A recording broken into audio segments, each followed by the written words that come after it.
Hey guys, welcome to another video here by Article Mine.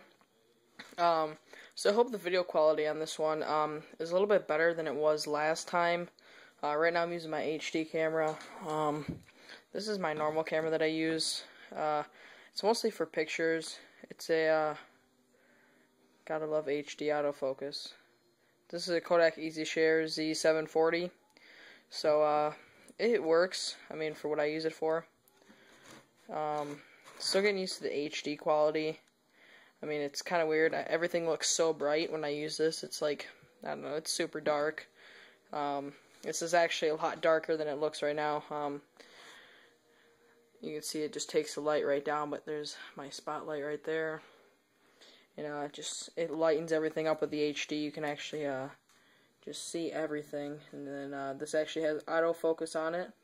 And really it has zoom.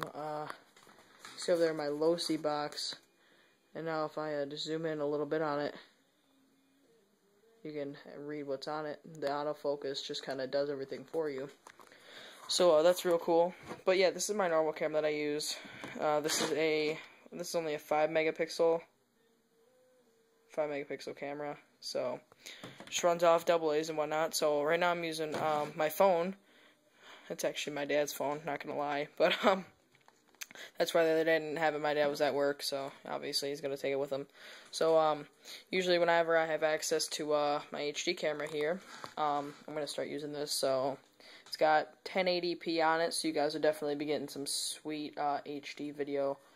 Now, the only thing I have to figure out is I got to, like, make something to hold it so it's, you know, steady of some sort instead of me just holding it all the time.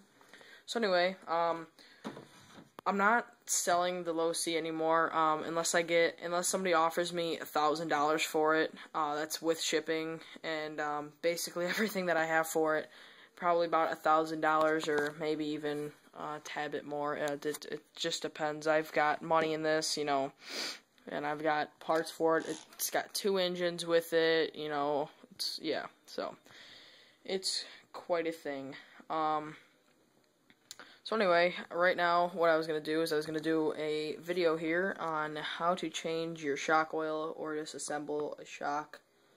And yeah, so I think for this purpose I'm going to use the front shocks just because these have the aluminum caps on it. So yeah, so we're going to do the front shocks here. So I'm going to show you how to take it off, disassemble it, whatnot. Basically the tools that you're going to need for any standard shock would be a I just love the autofocus. 1/4 inch nut driver. So you're going to need that. And then for the Losi car, it comes with shock tools. This is for the bottom of the shock, and this is for the shock cap. As far as I'm concerned, what this end is for here, if you guys own a Losi, not sure, I think this end's for a stop because, I mean, it fits perfectly right in the pipe. So I think that's what that's for. This end's for turning your turnbuckles. You see. Sorry about that. Just slips right on there. You can twist them. So, this end would be like for shocks, but they strip out so easily. And this, I'm not actually sure what this is even for. Yeah, not even sure whatsoever. I don't even know. Couldn't even begin to tell you what it could possibly be for. So, I'm just gonna, whatever. Either the shock tool. So anyway. Let me just find a place to set. See, this is a problem. I have nowhere to set you at. Let me try to build a little rig here. Hold on, guys.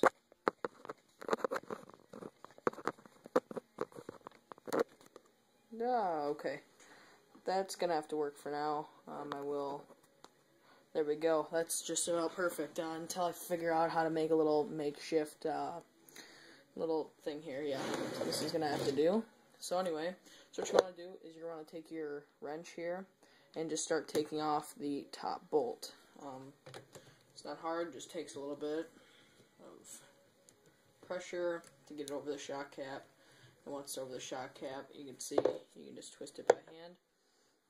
It's just a nut.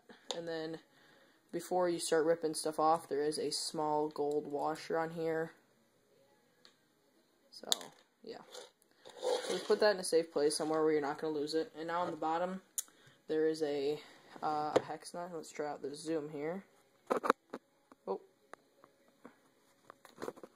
you can see the nut down there. Sorry guys, and just like I said, just still getting used to stuff here.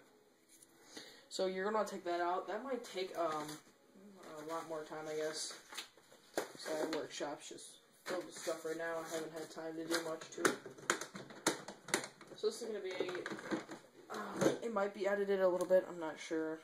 You guys will obviously figure it out. So this is gonna be I guess if you have a low C, this is going to be a 5/64. There you go, 5/64 inch hex driver. Otherwise, usually I think this is 2.0 also. So let's go ahead and put that in there and start doing this. Also, I recommend getting a nice pair of wrenches. These are just some Team Losi wrenches. These are super nice. They got the nice aluminum handles on them. Titanium nitride shafts. They're super nice. I think they're about 35 bucks. Go ahead and pick up a pair. They are kind of on the expensive side, but I mean the tips they last forever. I've had these for a whole season and haven't had to replace one. They're getting there though. They're just starting to. They're just starting to strip out. So. Yeah, anyway, so this screw is kind of long. What the hell am I talking about? The screw's long as hell. Okay. There we go. Once you get it all the way out, like I said, it's kind of a long screw. So, and then basically what you can do is you just pull it off the top, and then just, you gotta use a little bit of force here. Sometimes you wiggle it around, whatnot. You'll knock it loose eventually, but yeah, sometimes they're just a pain.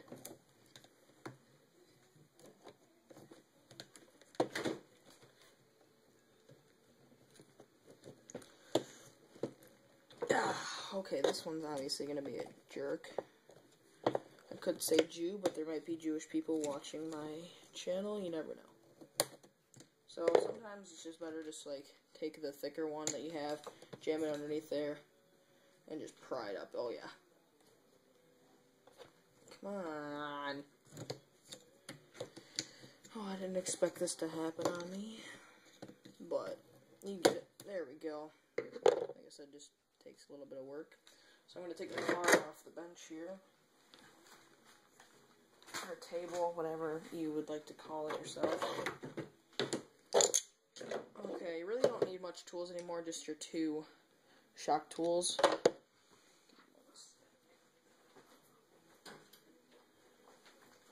Sorry, I had to turn the heat down in my room, get a little warm in here. So anyway, how you make this work is to take your shock apart. You start by pulling this end up off of the bottom shock mount, and then you hold the spring. Just hold the spring, pull this off, and it comes off. It's got a little notch in it there. Try to make sure you guys can see everything here. So now your spring should just pull off easily. And then, yeah, it just works like that. Sorry, text message. And then, now, basically you have the whole shock disassembled. So then what you want to do is get this shock end off here. This is going to help you disassemble your whole shock. So how I like to do that is getting a pliers out, which I don't even have out.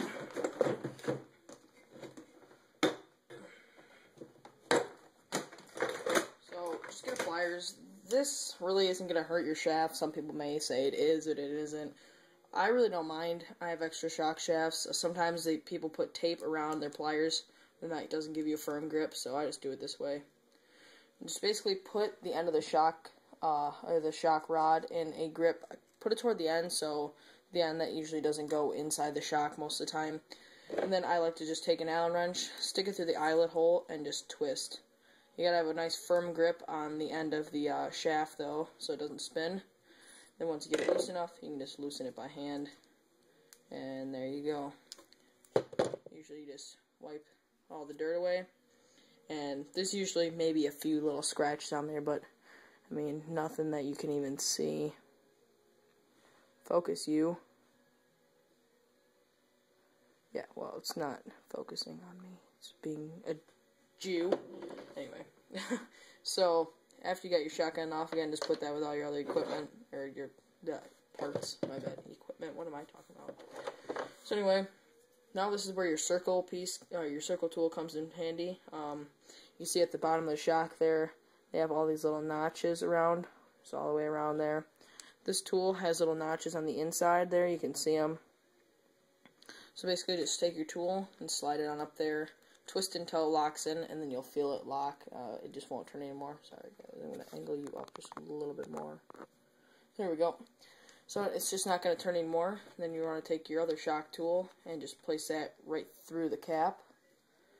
And then hold on to both and just twist. And then make sure it's got a firm grip. If it doesn't, it's obviously going to slip. Come on. Okay. There we go. They are tight, so once you just get it loosened, you can basically just take your tools off. You don't really need those anymore until at the end. Then untwist your shock cap. And then there's your shock cap. Nothing special. And then here is your bladder. So you can see the bladder right there. So just simply remove the bladder off the shock. Wipe off the oil as you pull it off and just set that aside. Well, it's stuck to my finger. So now as you see there, the shock oil in there. Focus. Sometimes autofocus is good, other times it just doesn't work at all. Yeah, anyway, you guys can see that in there. That's pretty good. Anyway, yeah, so you guys see it there. And, so after that, you can basically just get a container to dump this in. I have one that would be right. I'm missing my container. There we go. So I just use like a little plastic container or something that I don't even care for anymore.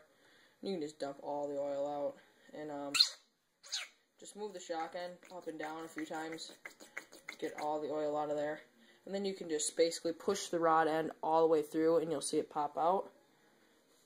You can just grab the shock end and pull it out of your shock. And yeah, just keep it out of the oil. And now basically what I like to do with these is just set them upside down somewhere, you know, on the table in the back or whatever, and just let it sit upside down for a while to get all the oil out. Now here's just how dirty that oil is. You can just see all the dirt in there. Now it's just all kind of flowing wherever it wants to. But yeah, you can just see how dirty that is. So when it gets that dirty, you probably want to change it. So after that, basically disassemble your whole shock. You can take this off. I will after a while here, but I'm not going to go into a super thorough cleaning. So just to get this piece off, just hold your piece really tight with your hands. Take your pliers, just unscrew it. Just takes a little bit of pressure. Then you can unscrew this. And there you go. And then here are all your seals. Oh, I'm sorry. There's actually one more piece in here I cannot forget to tell you guys. Just knock this out. There we go. There's a little piece in here. Looks just like this. Sometimes hides. It just goes right inside there. So, then you just put it in there, whatever. Just don't lose that. So here you got all your seals. So basically, in any normal shock, you should have a seal. Like I said, it differs from shock to shock of companies. So usually you have a seal, and then you have a spacer. Sometimes there we go. Then you have, I mean, at least on the Losi shocks, you'll have a plastic spacer in there. Just put that to the side. And then you have another rubber seal. Try not to rip these. Be careful taking them out. So there you go. Now, basically you just want to wipe those off, you know, with a towel or whatever. You can clean your shock body and stuff, clean it out of all the old oil. I'm not going to do that right now. I really don't need to at this exact moment. So there's also another seal here at the bottom. Make sure that stays on there. There is no groove for it, but just make sure it'll stay on there. So now, reassembling it is basically just as easy as anything else. Just do everything backwards. You can kind of see here, hopefully if I can get this to focus. Yep, there you go. You can see all the dirt that's still left down there. You definitely want to wipe that off with a rag. Let me just grab a Okay, so I said here, this is hitting the 15-minute mark. I'm probably gonna pause here and make a part 2. So after wiping this off, go check out part 2 to see what you do next.